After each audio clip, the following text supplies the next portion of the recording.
pode apagar as duas. Só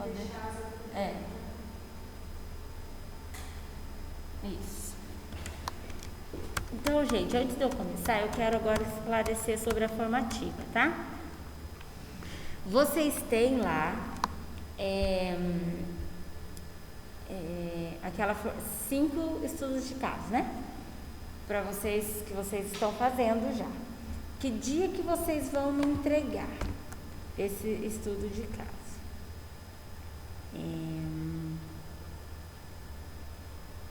A gente vai deixar o dia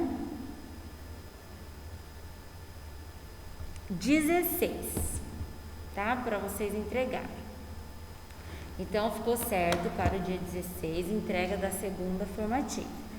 Só que vai já estar presencial. Neste dia, na hora mesmo, eu vou sortear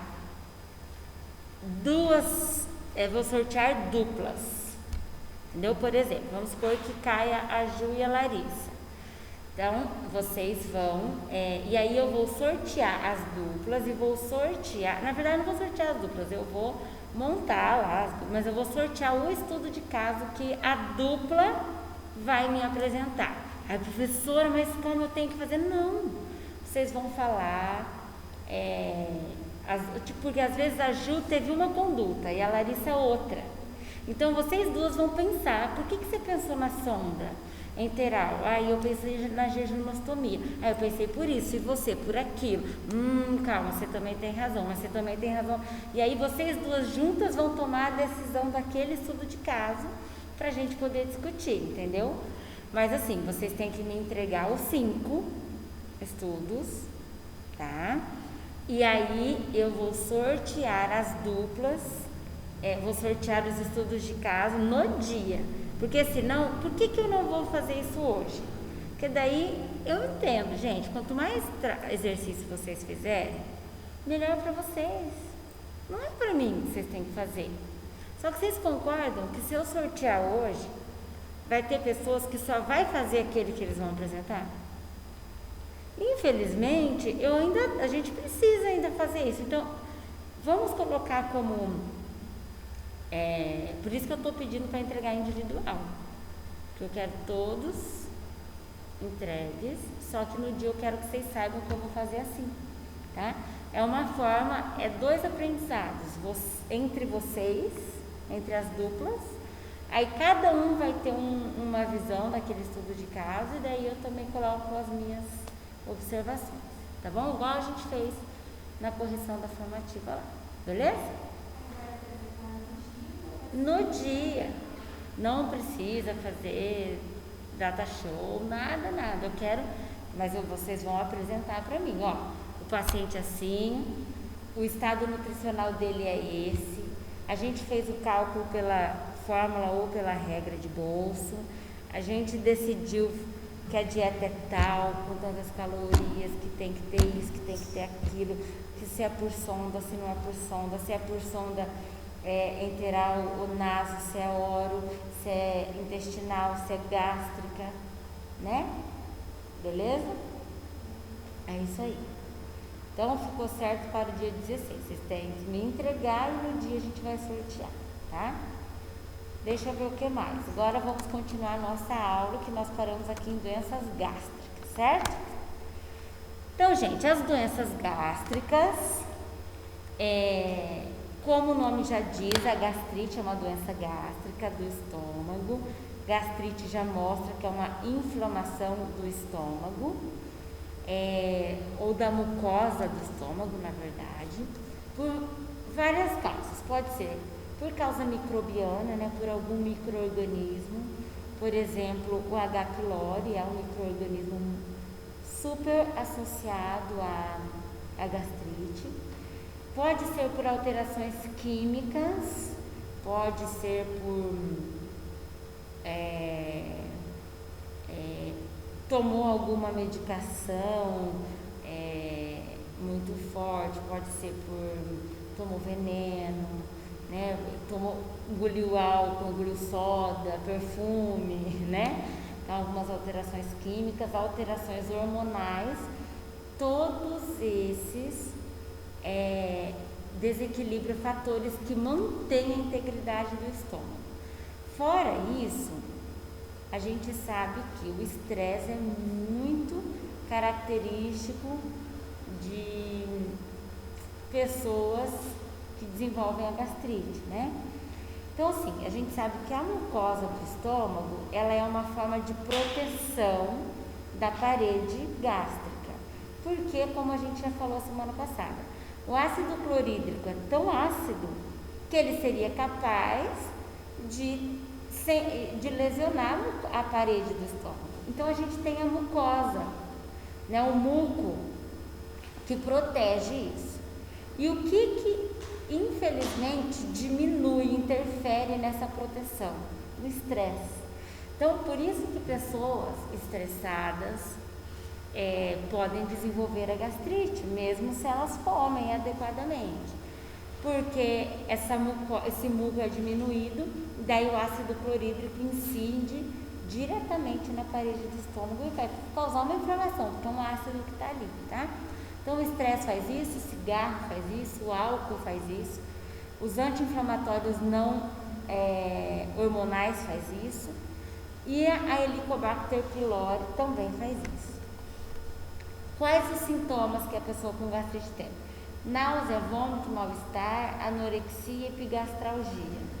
A anorexia, né, por conta da dor, a pessoa pode ter essa inapetência, na verdade, porque ela fica, toda a comida causa muita dor, então ela começa a ter aversão à comida, certo?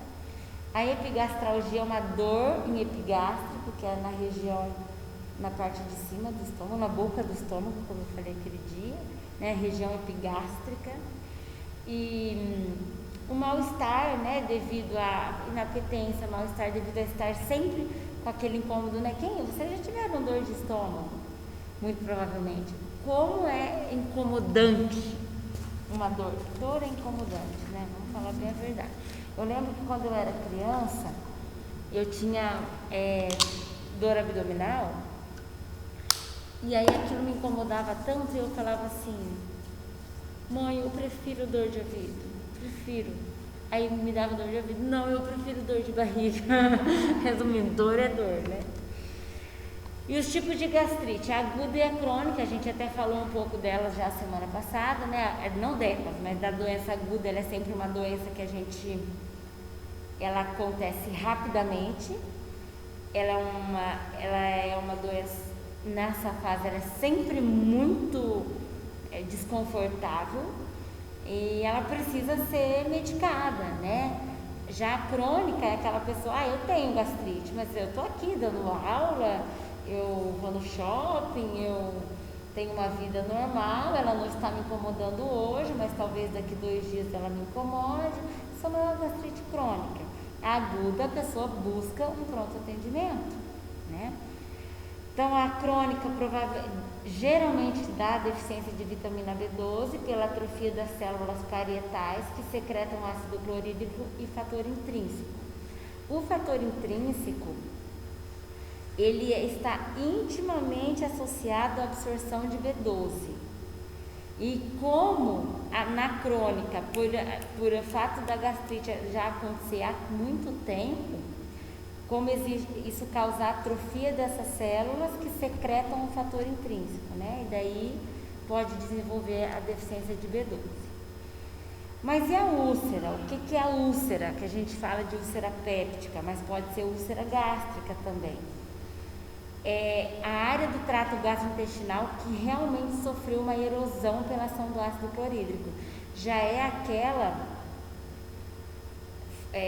aquela situação que já como se fosse uma ferida, porque o ácido clorídrico ele já causou uma inflamação, e essa inflamação e a própria enzima, né, quando a gente se alimenta, né, o pâncreas vai liberar algumas enzimas, né, o estômago também, e aí começa a fazer a digestão da parede do estômago, e daí é como se fosse uma afta no abdômen, ou no estômago, mas não é tão pequenininha assim, pensa, né? é muito doloroso. Pensa aí, você come uma fibra insolúvel, né? Uma semente, por exemplo, uma linhaça, e ela para bem lá. Então causa muita dor mesmo. Então a erosão ocorre da camada muscular da mucosa para dentro da mucosa. Causas: a Helicobacter pylori, as mesmas que eu já disse, né? Os anti-inflamatórios não hormonais, álcool, cigarro e estresse. E essa aqui é um exemplo de uma úlcera, que pode ser gástrica ou duodenal, né? Essa úlcera está bem próximo do esfíncter pilórico, mas olha para você ver a erosão, né? Da camada para a subcamada, ela vai se tornando profunda. E aí tem casos que essa úlcera, gente, é igual um machucadinho mesmo. Ela começa a sangrar, então aparece sangue nas fezes, né? Porque esse sangue vai percorrer o caminho do trato gastrointestinal. Então, procura-se sangue oculto nas fezes ou sangue vivo, né? Então, quando existe o sangue nas fezes pode ter caráter de doença intestinal também, mas pode ser de doença gástrica. Os sintomas da úlcera são praticamente os mesmos, só que com esse fato aqui, né? Melena, que é o sangue nas fezes. Então, dor abdominal, desconforto, perda de peso, anorexia, náusea e vômito, mas tem a melena. A gastrite nem sempre traz a melena, mas a úlcera geralmente sim. Qual é o objetivo da dieta desse paciente? Manter o balanço nitrogenado positivo. O que era isso mesmo? Balanço nitrogenado positivo. O que eu quero fazer com esse meu paciente quando eu quero um balanço nitrogenado positivo?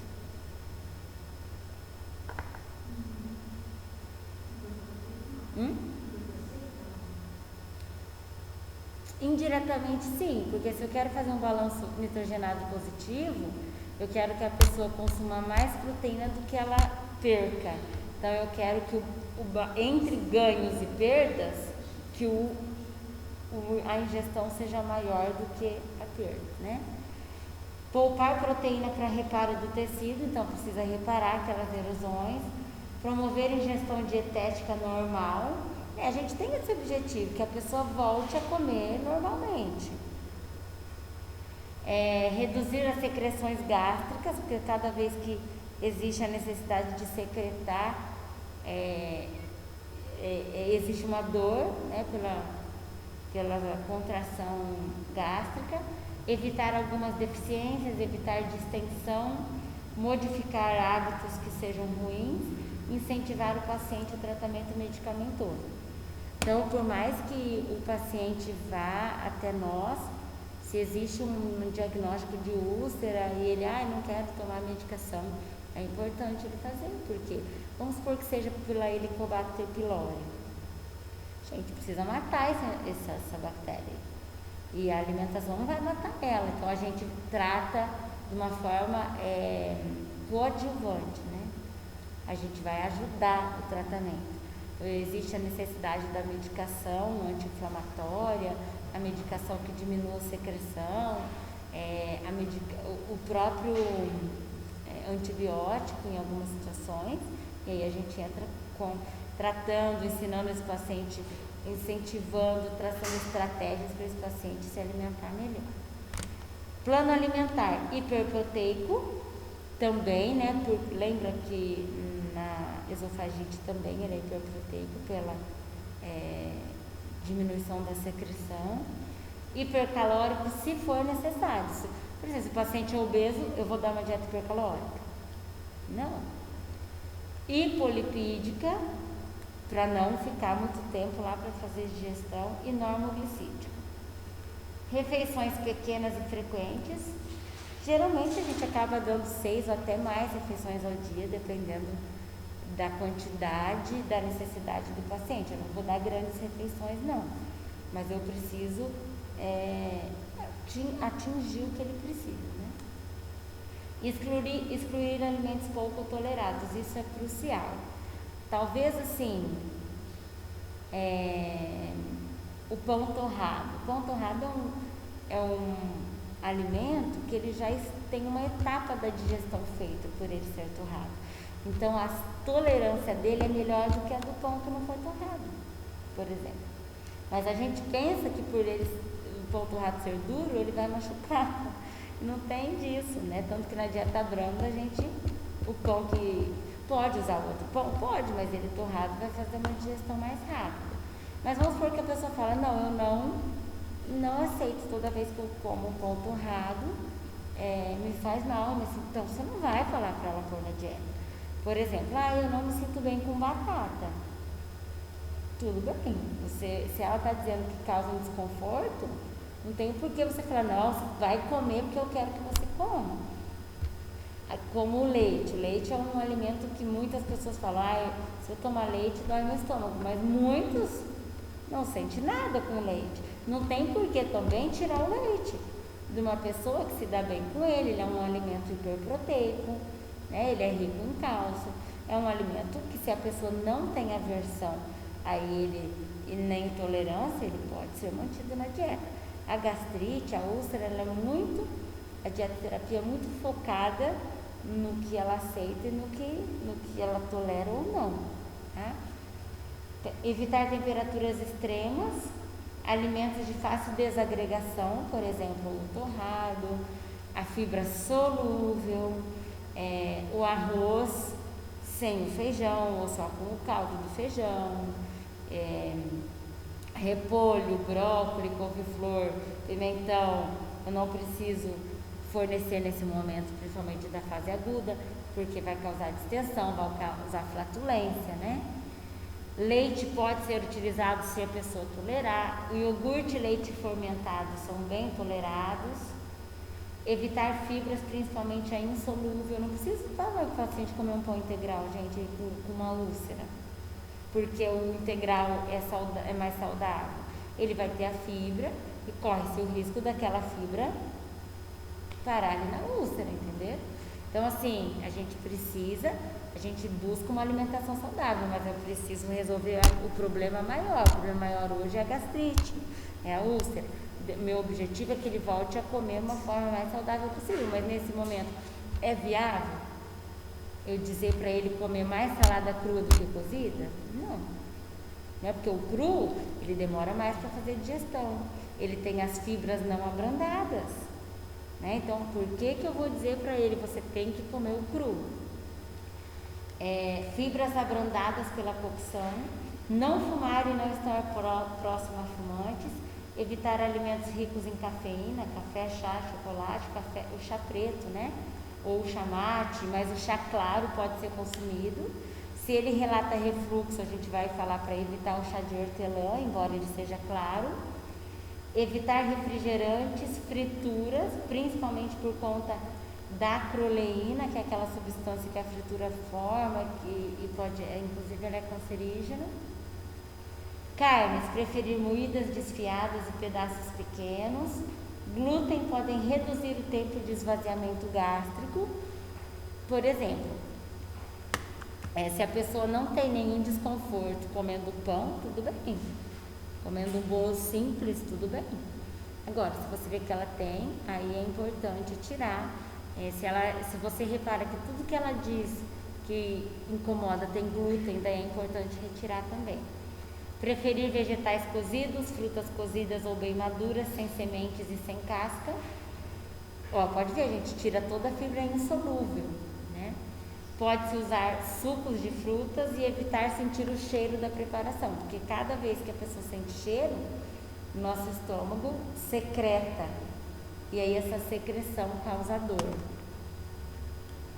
Hoje, a dietoterapia para doenças gástricas depende muito mais da tolerância do paciente aos alimentos do que aquele negócio, alimento permitido ou não. Claro, gente, se eu for fazer uma orientação nutricional, eu vou pensar na pirâmide.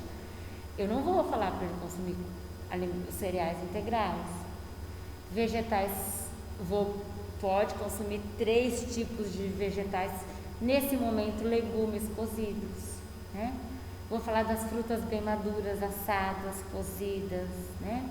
Vou falar da carne bem cozida, do feijão, falar que preferiu o caldo no momento, né? O ovo, a pessoa se beneficia porque é uma dieta hiperproteica e que não somente da carne que já vem com gordura. Então, eu tenho sim os alimentos evitados e preferidos, mas hoje a forma individualizada conta muito a tolerância do paciente, tá? Acompanhe seu paciente e faça a melhor conduta que ele pode ter, individualizada e adequada às suas tolerâncias, que é isso que eu acabei de falar, tá? Com relação à gastrite, ficou alguma dúvida? Ou úlcera duodenal ou gástrica?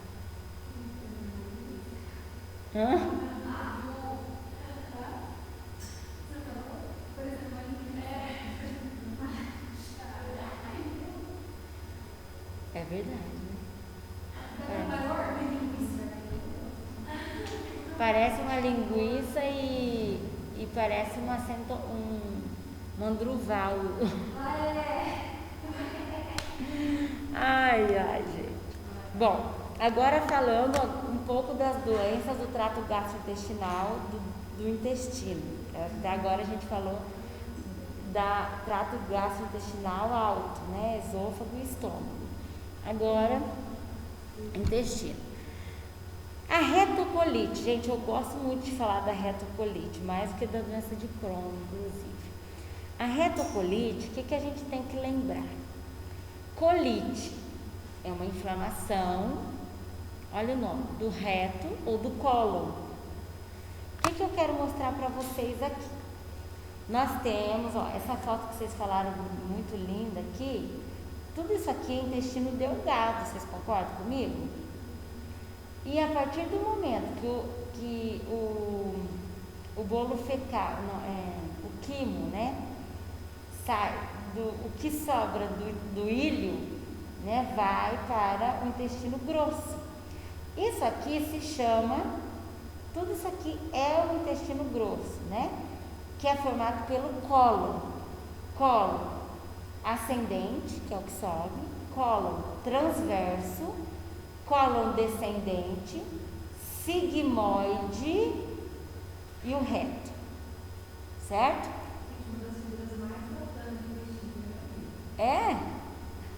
Ela é bem visual, né? Bem visual. Ela é meio que 3D, né? Sim, isso é quase meu desenho, né? Vocês lembram que meu desenho é ótimo, assim. Eu que fiz. Então, ascendente, transverso, descendente, sigmoide, que é bem na curva, e reto, tá? Por que eu tô falando isso? Porque a retocolite, ela é específica do intestino grosso. Você não vai ter uma retocolite no ilho. Se é uma inflamação do ilho, do jejuno ou do duodeno, não é retocolite. Provavelmente é doença de Crohn. A retocolite, o nome já diz, retocolite. Ela vai ocasionar uma inflamação ou no reto ou no cólon, ou ascendente, ou transverso, ou descendente, ou cólon sigmoide. Mas ela não vai acometer o intestino delgado, tá? Que é essa parte aqui. Então, ascendente, transverso, descendente, sigmoide e o reto. Tá. Então, vejam só. Esse aqui, aqui é o apêndice, né? Ele tem uma ligação com o intestino, né? Tanto que quando existe uma apendicite, existe essa inflamação deste local aqui, desse anexo aqui, e que ela, dependendo da gravidade dessa inflamação, ela pode atingir o próprio intestino, tá? Então, gente, quando o bolo fecal está aqui, né? Ele vai fazer esse trajeto.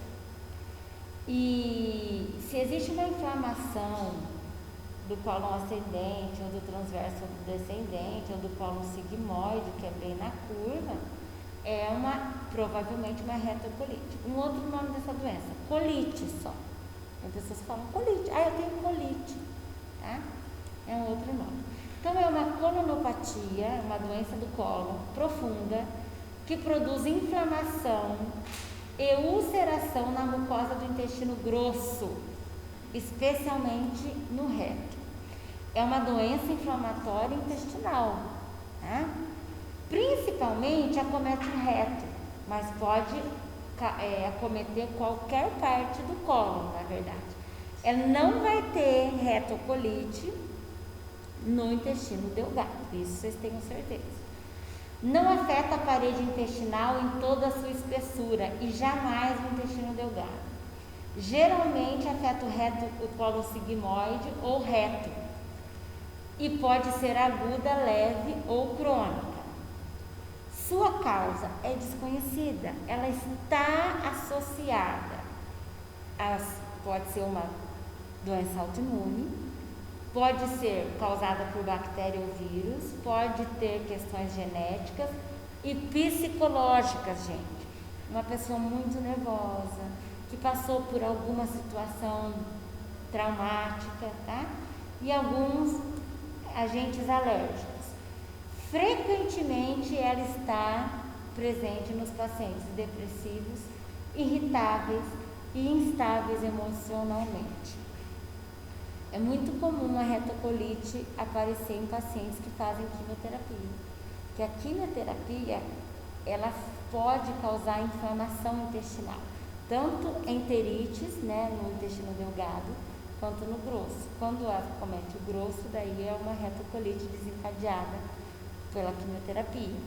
Ou a pessoa já tem e quando ela começa a fazer o tratamento, isso volta.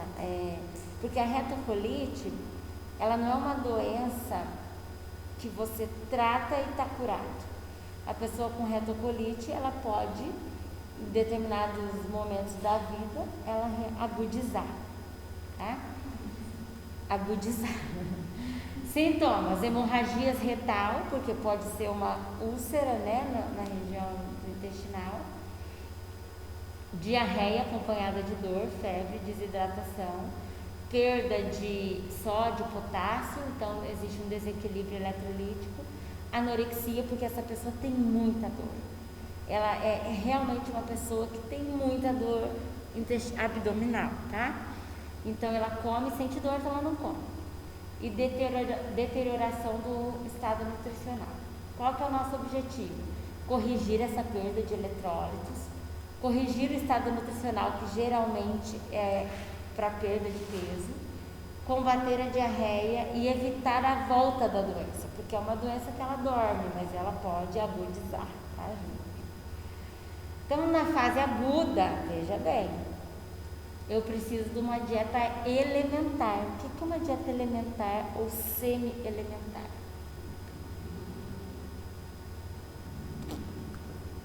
O que é essa dieta aí, gente? Lembram disso? Lá da terapia nutricional tem a dieta polimérica, oligomérica e monomérica. A oligomérica é semi-elementar e a monomérica é elementar. O que é isso mesmo? Parcialmente digerido é a semi e digerido já é a elementar. Pode ser enteral ou via oral. Se o paciente não consegue engolir, tem um câncer no esôfago, você vai ter que pôr pela sonda. Mas se ele come e se ele está comunicativo, consegue engolir e tem retocolite, eu preciso passar uma sonda nele? Não. Só que eu tenho que pensar numa dieta elementar ou semi-elementar via oral.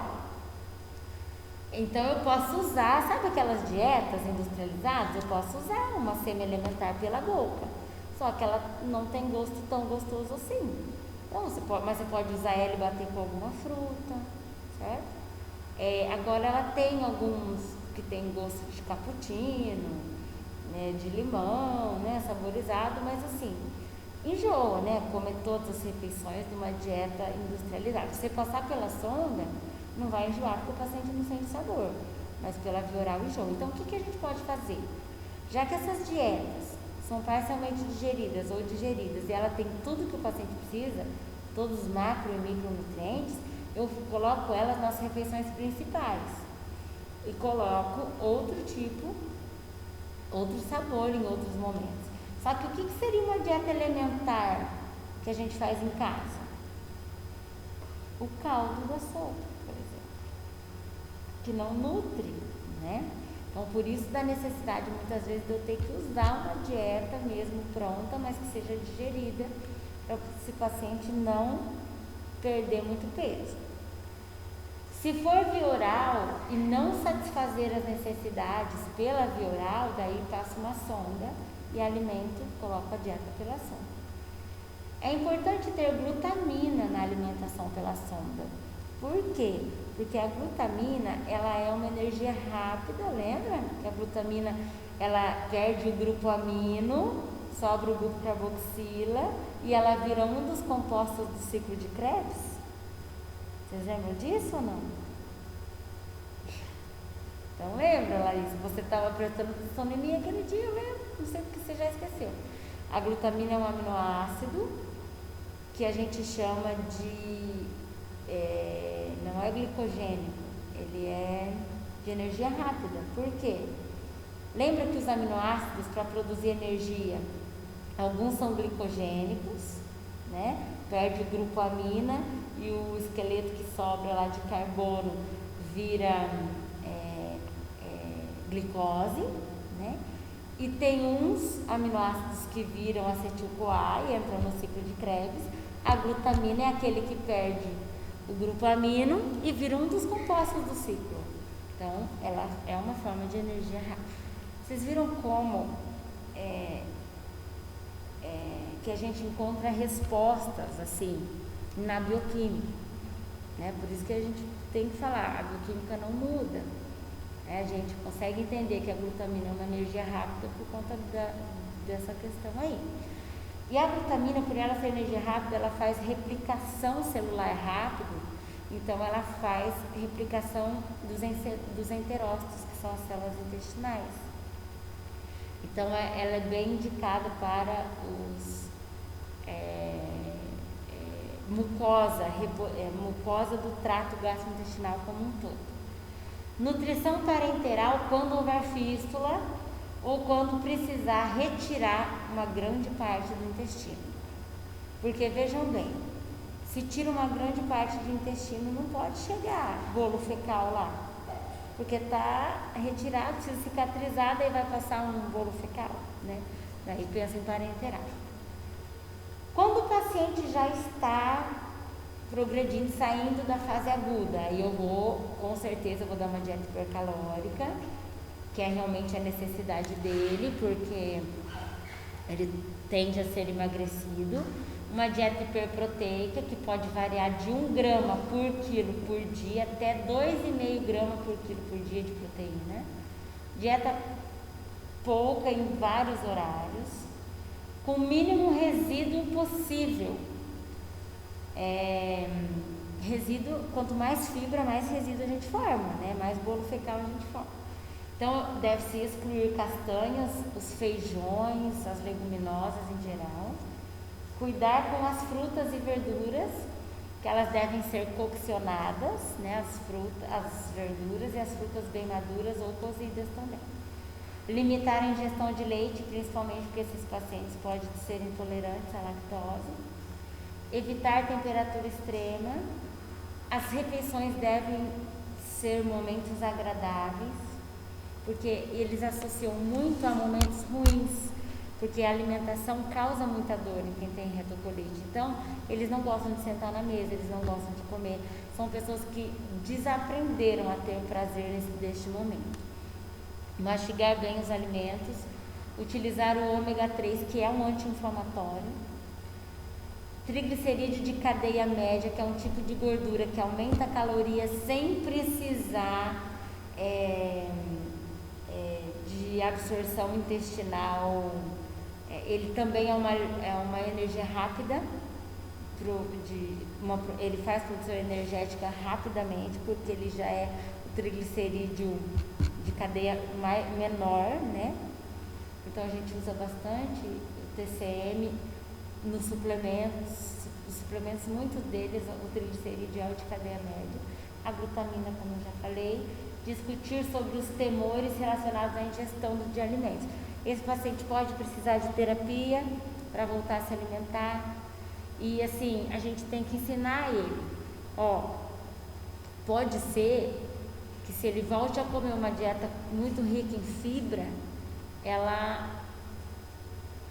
tem uma recidiva da doença. Então ele tem que ficar cuidando. Se ele passa por um momento de muito estresse, ele pode ter uma recidiva da doença. Então aí a gente fala, se você está começando a sentir dor, já evita a salada, evita as oleaginosas, evita as leguminosas, vai para aquilo que é mais simples de digestão, vai para a sopa, e se agudizar, a dieta é líquida, tá? Os pacientes devem ser ensinados a selecionar os alimentos e bebidas apropriadas quando houver sinalização da doença, que é isso que eu acabei de falar. Ele começou com náusea, com diarreia, dor abdominal. O paciente sabe quando a retocolite está atacando.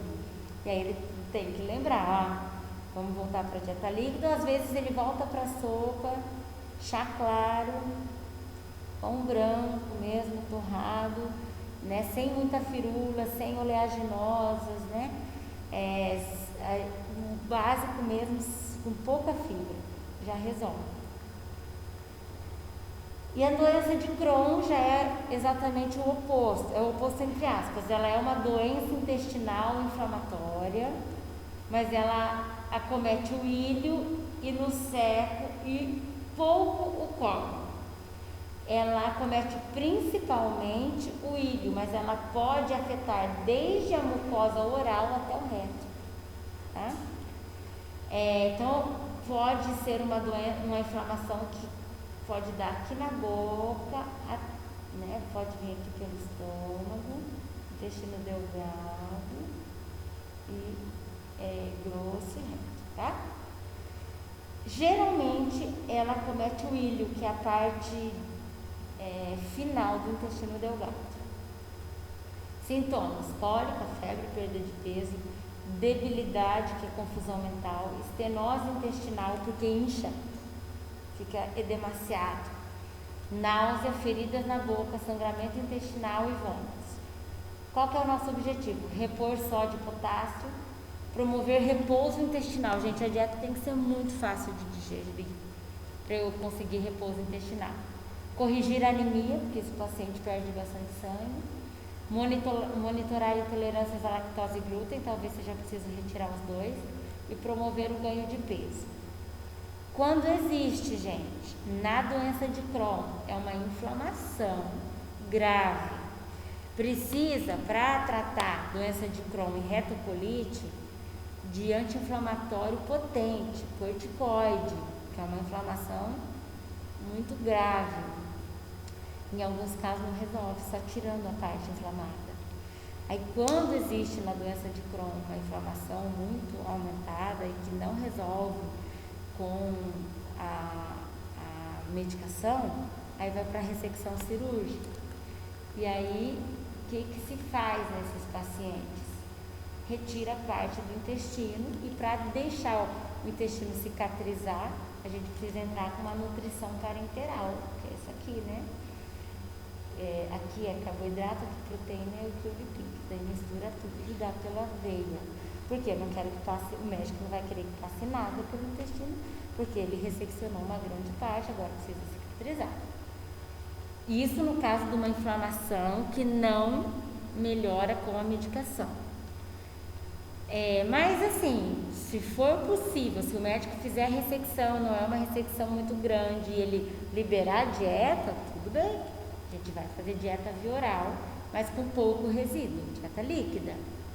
Hiperproteica, eu penso uma dieta líquida hiperproteica, tá, gente? A gente vai ter que usar módulo de aminoácidos ou de peptídeos, porque eu quero uma dieta líquida de fácil digestão. Eu digiro mais rápido o aminoácido e o peptídeo ou a proteína? que torna uma dieta de mais fácil digestão? Ela ter proteína, ela ter aminoácido ou ela ter peptídeo? Aminoácido, depois peptídeo e depois a proteína. Então, uma dieta hiperproteica também de 1 a 1,5 grama de proteína por quilo por dia, de alto valor biológico principalmente, hipercalórica, porque esse paciente perde muito peso, hiperlipídica, de preferência TCM, para não dar diarreia, porque assim, se a pessoa consumir muita gordura, vai ter diarreia, mas o TCM, ele vai ser gerado energia, sem precisar, sem chegar lá no intestino. A fibra solúvel para retardar o esvaziamento gástrico desse paciente. O ômega 3 também por ser anti-inflamatório, tá? Então, a inflamação intestinal requer anti-inflamatórios.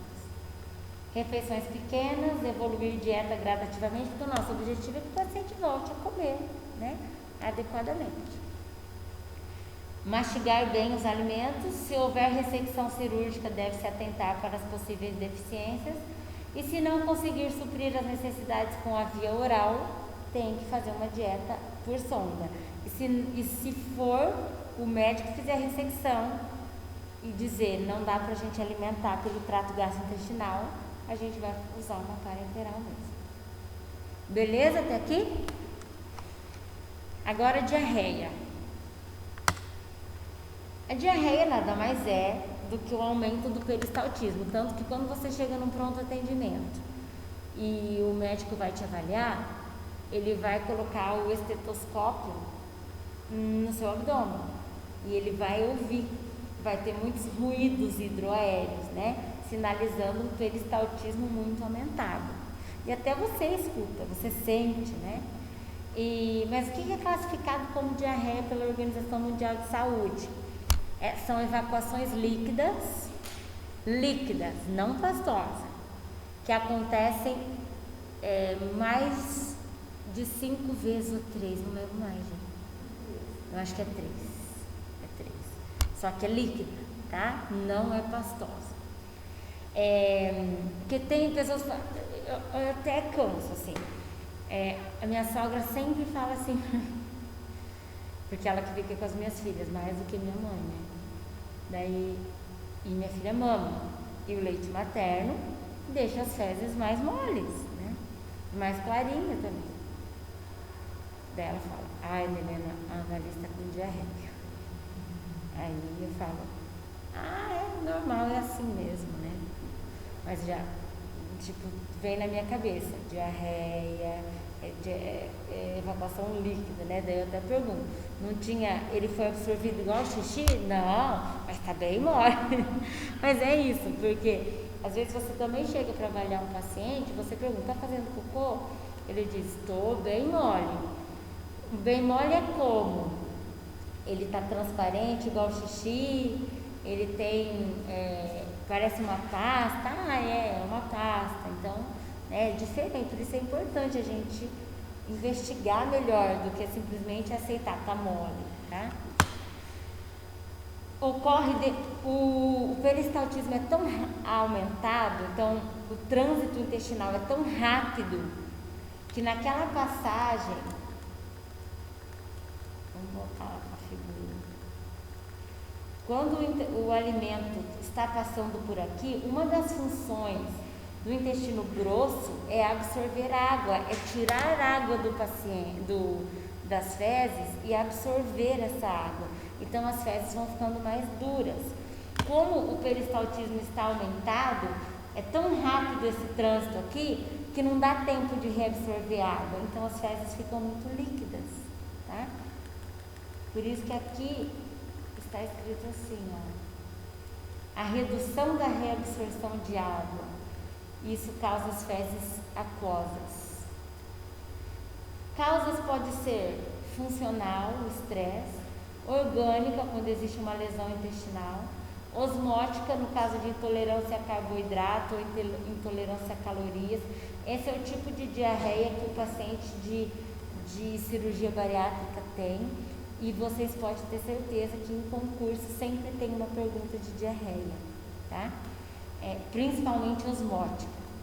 Secretória é aquela diarreia para eliminar o micro-organismo, bactéria, vírus, ácidos biliares e laxantes. o laxante causa, né? É muito característico da diarreia secretória. Vamos lembrar aqui um exemplo de diarreia osmótica também. Alguém de vocês já fez dieta? Ou, sei lá, mãe, vó, primo, fizeram dieta? Sim? Não. Quando uma pessoa está fazendo dieta, né, reduzindo consideravelmente a quantidade que come, mudando, né, o tipo de alimento, e tá indo tudo muito bem. Aí chega domingo, fala assim, vamos no rodízio hoje, que eu quero comer um monte de carne que eu não comia a semana inteira. Então, vamos. Aí chega lá, come carne, come feijoada, daí tinha estrogonofe também, já come estrogonofe, já come batata frita. Aí sai do rodízio, vai pra casa e fala, tá me dando dor de barriga. O que é isso? Aí fala, meu Deus, preciso ir no banheiro, e é rápido. E a pessoa vai no banheiro e ela tem uma diarreia osmótica. O que é isso? Ela vinha de uma dieta ou de uma alimentação equilibrada e o organismo, o estômago, o intestino estava acostumado a receber X calorias e X nutrientes. E de repente ela consumiu mais 50% a mais do hábito, e isso também veio em calorias a mais que o hábito.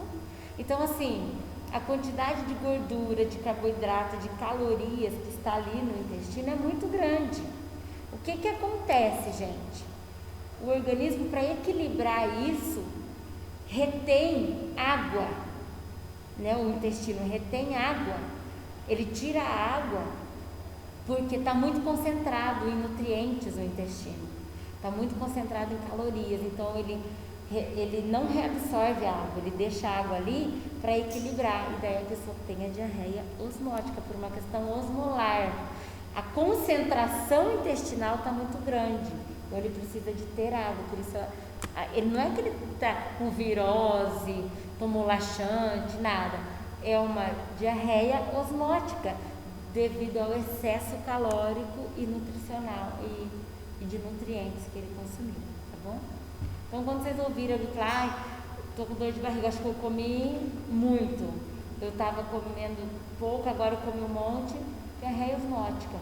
Quem também tem isso? Quem tira a vesícula.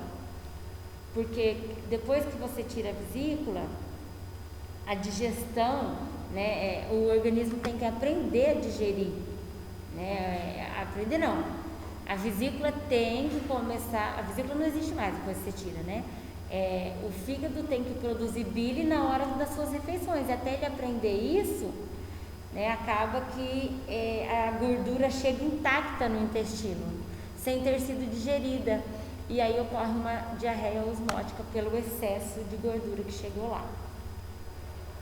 Quais são os objetivos da dietoterapia para quem tem diarreia? Determinar a causa, a gente precisa saber, porque cada uma coisa é uma.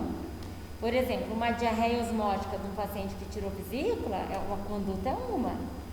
Agora, a diarreia osmótica tipo, quem tirou a vesícula, não comer gordura, né? Ter refeições sempre nos mesmos horários. Mas não, a diarreia é provavelmente uma intoxicação alimentar, bacteriana. Eu não vou poder dar maisena e limão, gente, porque é um tal de vô e da avó da gente, qualquer dor de barriga, fazer uma maisena com limão, a maisena e o limão, o que vão fazer? Prender um pouco o intestino. Se é uma diarreia por bactéria, a bactéria tem que ir embora, não tem que ficar ali, né? Então, eu preciso saber, determinar a causa. Não, essa diarreia aqui é porque ela tomou laxante. Então, não vou nem me preocupar, né? Eu me lembro, gente, muito bem de uma vez que uma pessoa da enfermagem ligou lá na nossa sala e disse, Ana Helena, o paciente está com sonda e eu suspendi a dieta, porque do jeito que a dieta entra, ela sai. A diarreia está demais. Eu falei, mas que engraçado, estava indo tudo muito bem, por que começou a dar diarreia nesse paciente? Tá, o paciente está usando antibiótico? Está usando. Pode ser isso também. Calma aí, que eu vou aí ver. Peguei o prontuário e estava escrito flat enema. O que é isso? Uma medicação usada para fazer lavagem intestinal. É óbvio que ia entrar isso aí. Era para fazer lavagem intestinal. Entendeu? não era dieta, nada estava acontecendo. E realmente era melhor suspender, porque você está fazendo flat enema, lavagem, é para limpar o intestino, não tem por que alimentar naquele momento. Então, assim, não é, nossa, vamos mudar a dieta lá na cozinha daquele paciente para diarreia. Não, era lavagem intestinal, gente, tá tudo certo, suspendemos a dieta e deixa lavar o intestino, né? Então, a gente precisa saber a causa. Prevenir desidratação e perda de peso, porque se evacua muito, perde sódio, perde potássio, fica fraco, né? Promover realimentação cuidadosa. Como vocês têm diarreia?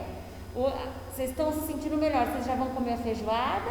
Ou vocês vão comer agora um arroz com legume, uma carninha grelhada? Ou vocês já vão logo para a diarreia, ou para a feijoada, hora que vocês melhoram? Eu consigo melhorar. Oi? Eu consigo de boa ir para a feijoada. Então, só que aí que tá, e ela volta, você consegue fazer, ela volta, a diarreia regride ou não? Então o que é? A pessoa pode até querer comer a feijoada, mas a diarreia pode voltar, né? Então a gente tem que voltar a realimentar de uma forma cuidadosa. Restaurar a motilidade intestinal normal, né? Manter o trânsito mais lento, que é o adequado, e avaliar a necessidade de pré e de probiótico. O pré-biótico, o que é o pré-biótico?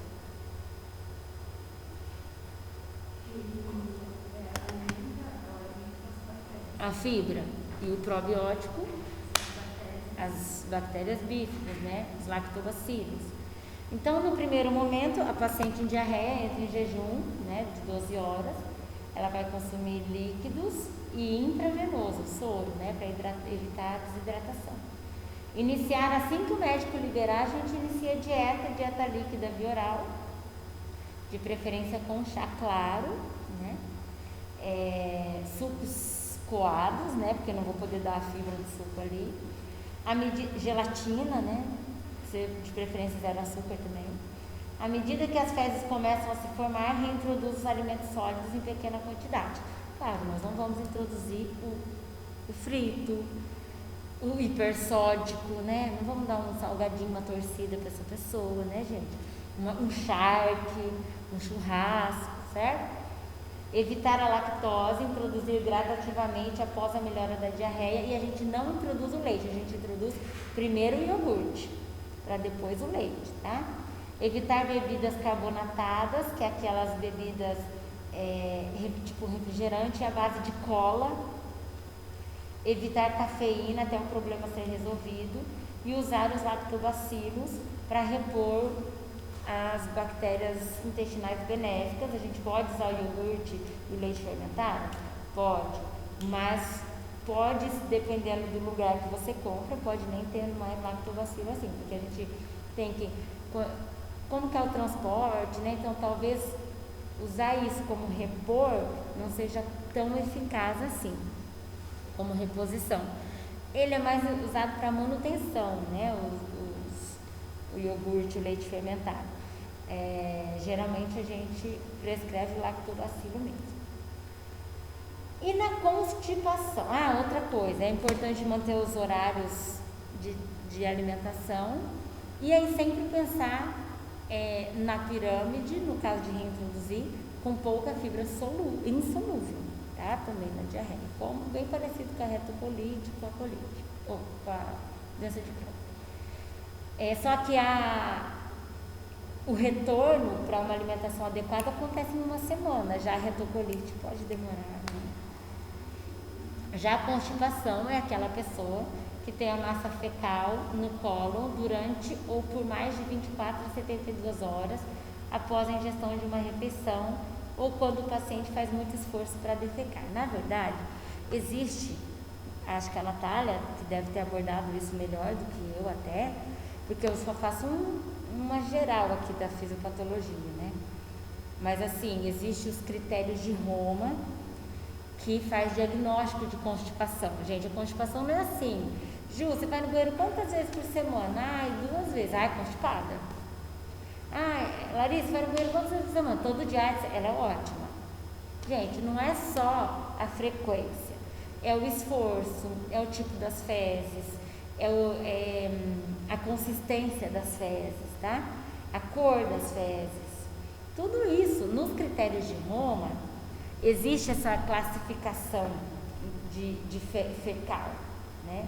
Tem uma escala também, a escala de Bristol, onde a pessoa usa ela para mostrar qual é o tipo de fezes que ela tem, mas os critérios de Roma colocam evacuação não frequente, junto com esforço ao evacuar, junto com fezes em forma de bolinha ou endurecidas e escuras, que daí mostra realmente, realmente é o intestino mais lento, porque as fezes são muito duras, fica muito tempo no intestino grosso, que daí tira a água, ela fica dura, né?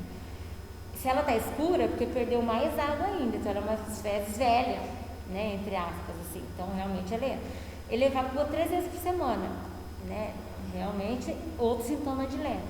E ainda tem que fazer força, porque ele é endurecido. Então assim, não dá para eu virar e falar, todo mundo tem que evacuar todo dia, gente. Tem pessoas que o intestino é mais lento mesmo. E ela não necessariamente é constipada. Tem pessoas que vivem muito bem evacuando dia sim, dia não, e as fezes são inteiras, claras, não tem que fazer força para evacuar, e a hora que limpa não suja o papel. Perfeito. E ela evacua 1, 2 vezes, um dia sim, dia não. Agora, eu vou no banheiro todo dia eu tenho que fazer força, todo dia dá fissura, de tanta força que eu faço, sangra daí, de tão duro que tá. Isso é mais inadequado do que a pessoa que evacua poucas vezes, mas uma evacuação completa é muito melhor do que a que vai todo dia no banheiro com fezes endurecidas, tá? Então, é muito subjetivo entre aspas, né? A gente tem que tomar cuidado para falar se a pessoa é constipada ou não. Um outro parênteses que eu falo para vocês. Nós temos, a nossa atribuição dentre as nossas atribuições fazer diagnóstico nutricional, não diagnóstico clínico. Eu não posso falar para o paciente que ele é diabético, por mais que a glicemia dele deu alterada. O que eu posso dizer o açúcar no sangue está aumentado. Isso pode estar associado ao diabetes, mas você precisa ser acompanhado pelo endócrino. Eu vou te encaminhar, você faz a cartinha, fala que a glicose de jejum 2 vezes consecutivas deu alterada e que você está encaminhando ele, mas você não pode fazer esse diagnóstico. Assim como a gente não pode fazer diagnóstico de constipação. E eu vejo um monte de nutricionista fazendo diagnóstico de constipação. Então você pode dizer que nós temos que melhorar o seu intestino, a sua função intestinal, né? Mas, olha, você é constipado. Primeiro, você precisa dos critérios de Roma lá para poder, e você precisa ser médico. Diagnóstico clínico quem faz é o médico, tá? Agora, você pode detectar um sintoma. Olha, a pessoa, dentre os sintomas que ela me falou, ela tem sintomas de constipação. Não, ela é constipada. Cuidado, tá? E aí você pode traçar todas as estratégias para melhorar a constipação. Mas cuidado se é você que está diagnosticando isso. Professora, uma dúvida. Eu sempre achei que as fezes tinham que boiar, porque eu achava que quanto mais fibra você comesse, mais gordura sairia, as fezes ia ficar leve. Ia ficar menos densa, né? Porque a gordura boia. E aí, recentemente, eu vi que não, que ela tem que afundar. Por quê? É porque assim, se você tem uma fezes que boia, porque ela tem mais gordura, você come mais gordura. Entendeu? Não é porque você tem as fezes ricas em gordura, você está sem gordura. Não. As fezes que é rica em gordura são pessoas que ingerem bastante gordura. Entendeu? Então, e as fibras, elas dão peso, na verdade, para as fezes. Então, por isso ela tende a afundar. Entendeu? Então, a pessoa que as fezes boiam são pessoas que geralmente têm uma alta quantidade de consumo lipídico. E ela daí, com isso, ela excreta mais gordura e ela excreta vitaminas lipossolúveis também, entendeu? Pode ver, quem toma Xenical, que é o Orlistat, as fezes dessas pessoas sempre boiam, Por quê? É rica em gordura. Claro, só quem vai fazer fezes rica em gordura é quem consome gordura. Ai, gente, eu tenho uma alimentação equilibradíssima e eu vou tomar Orlistat pra quê? Tipo, o Orlistat serve para diminuir a absorção de gordura. Daí você olha as fezes de quem toma Orlistat, sabe aquelas micelas de gordura quando a gente faz um molho e usou muito óleo ou a carne está muito gorda, daí faz aquelas bolinhas de gordura que chama micela. O vaso fica com aquelas micelas. Isso para aquela pessoa que toma Orlistat, que realmente está com ganho com peso, excesso de peso e que come gordura. Mas se é uma pessoa que não come gordura, não tem por que tomar Orlistat. Porque não vai ter como ela diminuir a absorção de gordura se ela come pouco, entendeu? Então, geralmente não, as fezes ricas em gordura, ela é uma consequência de quem está excedendo na gordura. Ou as fezes que borram, entendeu? E que tem bastante gordura. É isso que tem que ser avaliado. E às vezes, mas eu não uso fritura. Mas você pode consumir uma quantidade que está sendo acima do que você precisa. Né? Não come fritura, mas você está excedendo no azeite, né? Nas oleaginosas, no óleo de coco, né? Que agora tudo coloca óleo de coco. Então a gente precisa ter essa ideia, tá bom? Objetivos, então, já ao contrário da diarreia, né? Enquanto lá na diarreia eu tenho que fazer tudo para o peristaltismo diminuir, é que eu tenho que fazer o peristaltismo aumentar. Só que adianta eu só fazer alimentos que aumentam o trânsito intestinal? Eu preciso pensar num alimento que tenha volume. Porque, como eu disse para vocês, é mais fácil o intestino empurrar umas fezes maior ou fezes pequenininhas? O que é mais fácil? A maior, porque o tecido intestinal vai se movimentar, então ele vai conseguir, ele tem acesso às fezes. Se é umas fezes muito pequenas, ele se mexe, pode ser que a bolinha se mexe lá e não necessariamente vai, né, onde tem que ir. Então a gente precisa aumentar não só o tempo de trânsito, mas o volume também. E promover a ingestão de líquidos. A dieta tem que ser nos mesmos horários, principalmente. Porque do mesmo jeito que o nosso intestino é uma consequência daquilo de como a gente vive. Então, assim, se eu tenho horários para me alimentar, eu tenho horários para o meu intestino funcionar. Se eu tenho hábito de determinados alimentos, meu intestino também vai ter o hábito de funcionar porque ele está habituado àquele alimento. É importante frutas e vegetais 5 porções no dia. É bastante 5 porções. A gente acha que comer salada no almoço e na janta, 2 folhas no almoço, 2 na janta, tá tudo certo. Não, 5 porções de vegetais é vegetal, tá? 6 porções do grupo de cereais da forma integral. Fibras devem ser aumentadas gradativamente, porque a fibra dá uma flatulência, um desconforto. Durante os episódios de dor, gente, a gente diminui a fibra, porque ela causa esse desconforto mesmo. Água, pelo menos 8 copos, mas a gente vai fazer aquele cálculo de 35 ml por quilo por dia, tá? E a gente vai tentar que o paciente consuma esta quantidade. Exercícios é muito benéfico, porque melhora o tempo de trânsito intestinal. O uso de laxante só piora a situação, aumenta o peristaltismo enquanto toma. Aí a hora que para de tomar o laxante, o intestino prende. Por quê, gente? Não sei se vocês já pararam para ver isso, mas depois de uma diarreia, a tendência é o seu intestino não funcionar por uns 3 dias. Por quê? Ele perdeu tanto nutriente que agora ele tem que repor. Então ele compensa.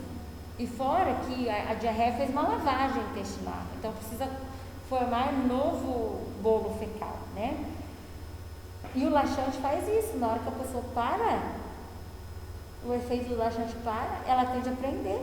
E aí, o organismo está tão acostumado, a funcionar só com a medicação, que na falta da medicação ele não funciona mais. Então aquela pessoa, não, mas se eu parar eu não faço mais cocô. Não.